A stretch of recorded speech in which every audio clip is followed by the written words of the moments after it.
ప్రజల్ని మోసం చేస్తున్నారు అనేది చాలా క్లారిటీగా కనపడుతుంది. ఎందుకంటే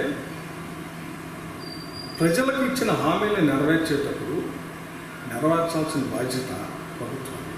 ఆ నెరవేర్చడానికి ఏదైతే మనం బడ్జెట్ ప్రవేశపెడతామో ఆ బడ్జెట్లో అలొకేషన్ చేయాలి ఫండ్స్. మనం చూస్తే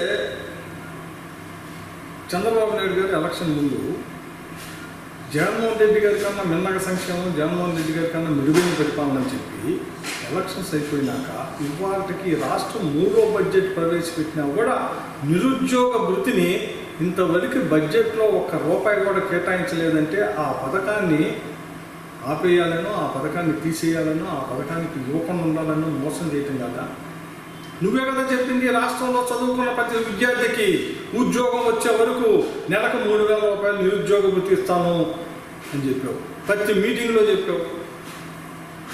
ఆ లెక్కన మరి ఏదైనా బడ్జెట్లో అసలు బడ్జెట్లో ఎలకేషన్ అసలు బడ్జెట్లో పెట్టకపోతే అంటే ఈ పథకం తీసేసినట్టేగా.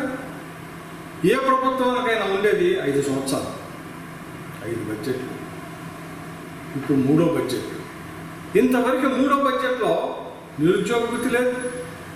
50 సంవత్సరాలు నిండిన ఎస్సీ, ఎస్టీ, బీసీ, మైనార్టీ వర్గాలకు చెందిన మహిళకి పెన్షన్ ఇస్తామా, ఇంతవరకు బడ్జెట్లో పెట్టలా. ఇదేమంటారండి? మోసం కదా. అంటే నువ్వు చెప్పిన సూపర్ 6లో నువ్వు అమలు చేసిన 3 లబ్ధిదారులను తగ్గించి డబ్బుల్ని సరిగ్గా ఎలకేట్ చేయకుండా సంక్షేమాన్ని తగ్గించావు.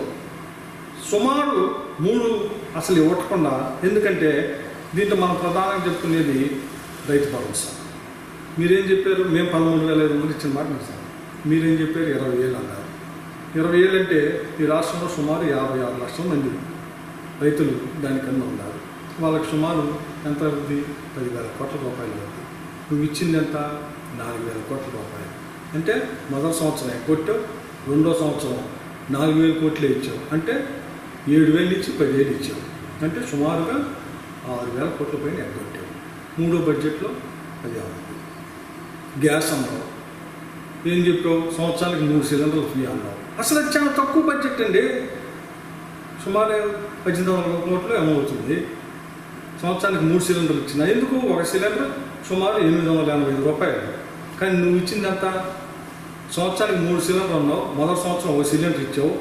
దానికి 886 కోట్లు ఎలకేట్ చేశారు, డబ్బులు బడ్జెట్ చూపించారు. రెండో సంవత్సరం ఇంతవరకు ఒకటి ఇచ్చారు, అది కూడా ఎక్కడుంది. అంటే ఇచ్చిన సంక్షేమేమో అరకొర ఇస్తున్నావు. నువ్వు సూపర్ 6లో చెప్పిన కనీసం 3 అసలు బడ్జెటే కేటాయించాలి. అంటే సంక్షేమాన్ని అటకెక్కిచ్చేసావు అని నువ్వేం చెప్పావు? ఈ రాష్ట్రంలో జగన్మోహన్ రెడ్డి గారు జగన్మోహన్ రెడ్డి గారు చెప్పిన ప్రతి సంక్షేమం చేశాడు, బడ్జెట్లో పెట్టాడు, బడ్జెట్ ఆమోదింపజేశాడు, ఆ బడ్జెట్కి ఎలకేట్ చేశాడు. నువ్వేం చెప్పావు అప్పుడు? జగన్మోహన్ రెడ్డి లాగా ఈ రాష్ట్రంలో ఇంత సంక్షేమం ఇస్తే ఈ రాష్ట్రం శ్రీలంక అయిందన్నావు. నువ్వు ఎలక్షన్స్ ముందేం చెప్పావు? జగన్మోహన్ రెడ్డి గారి కన్నా మిన్నగా సంక్షేమం అన్నావు. అంటే ఎగ్గొడతామా? అరే మేము ప్రజలకి డబ్బు మేము ఇస్తామన్నది జగన్మోహన్ రెడ్డి గారు ప్రజలకు నేను ఏమైతే ఈ ప్రభుత్వం వస్తే చేస్తానన్నాడో ఆ చేస్తానన్న ప్రతి సంక్షేమానికి డబ్బుల్ని బడ్జెట్లో ఎలకేట్ చేసి ప్రతి బడ్జెట్ సమావేశాల్లో ఆ బడ్జెట్లో పెట్టి ఆమోదింపజేసి అది ప్రజలకి మేము డీబీటీ పద్ధతి ద్వారా బ్యాంకులు వేస్తే నువ్వేమో ఈ రాష్ట్రం శ్రీలంక అయిందన్నావు. ఎలక్షన్స్ చివరి 4 రోజులు మాత్రం జగన్మోహన్ రెడ్డి గారి సంక్షేమం కన్నా మిన్నగా అన్నావు.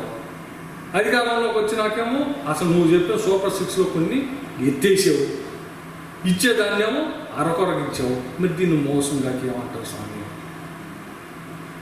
అంటే ఏ రకంగా రాష్ట్రం శ్రీలంక అయింది? మరి ఇప్పుడు ఏమవ్వాలా?